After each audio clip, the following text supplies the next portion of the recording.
आज का बाइबल का वचन उत्पत्ति का ग्रंथ अध्याय 21 वचन 5 और बाद में 8 से 20 और आज का सुसमाचार मत्ती के अनुसार अध्याय 8 वचन 28 से 34। उत्पत्ति का ग्रंथ अध्याय 21 वचन 5 और बाद में 8 से 20। जब उसका पुत्र इसाक पैदा हुआ था तब इब्राहिम की उम्र 100 वर्ष की थी। इसाक की दूध छुड़ाई के दिन इब्राहिम ने एक बड़ी दावत दी। सारा ने मिस्र हगर के पुत्रों को अपने पुत्र इसाक के साथ खेलते हुए देखा और इब्राहिम से कहा, इस दासी और इसके पुत्रों को घर से निकाल दीजिए। इस दासी का पुत्र मेरे पुत्र इसाक के साथ विरासत का अधिकारी नहीं होगा। अपने पुत्र के बारे में यह बात इब्राहिम को बहुत बुरी लगी, किंतु ईश्वर ने उससे कहा, बच्चे और अपनी दासी की चिंता मत करो, सारा की बात मानो, क्योंकि इसाक के वंशजों द्वारा तुम्हारा नाम बना रहेगा। मैं दासी के पुत्र के द्वारा भी एक महान राष्ट्र उत्पन्न करूंगा, क्योंकि वह भी तुम्हारा पुत्र है।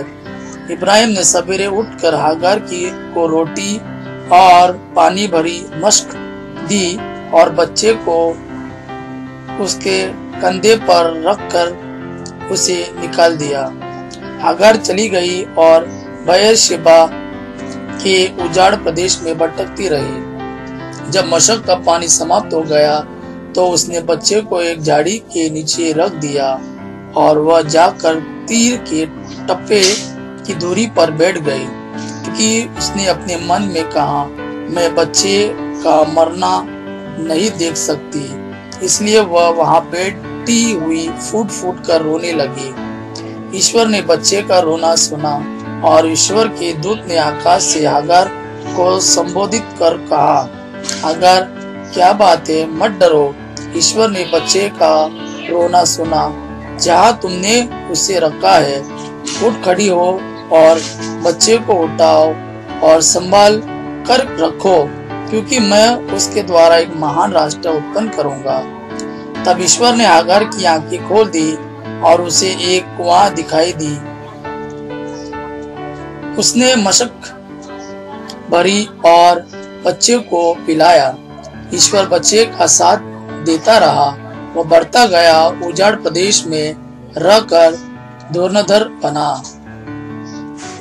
आज का सुसमाचार मत्ती के अनुसार अध्याय 8 वचन 28 से 34 तक।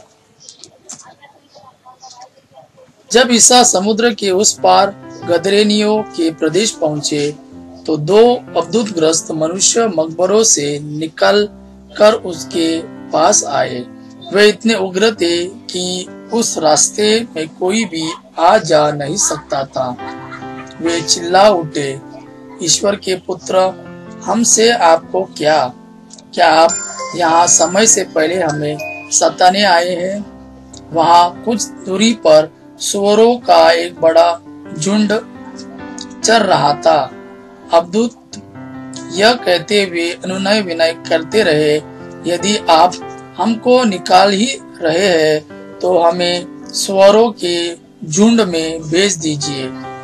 ईसा ने उनसे कहा, जाओ। तब अब्दूत उन मनुष्यों से निकलकर सुअरों में जा घुसे और सारा झुंड तेजी से डाल पर से समुद्र में कूद पड़ा और पानी में डूबकर मर गया। सुअर चराने वाले भाग गए और जाकर पूरा समाचार अपने अब्दूतग्रस्तों के साथ जो कुछ हुआ यह सब उन्होंने नगर में सुनाया। इस पर सारा नगर ईसा से मिलने निकला और उन्हें देखकर लोगों ने निवेदन किया कि वे उनके प्रदेश से चले जाएं।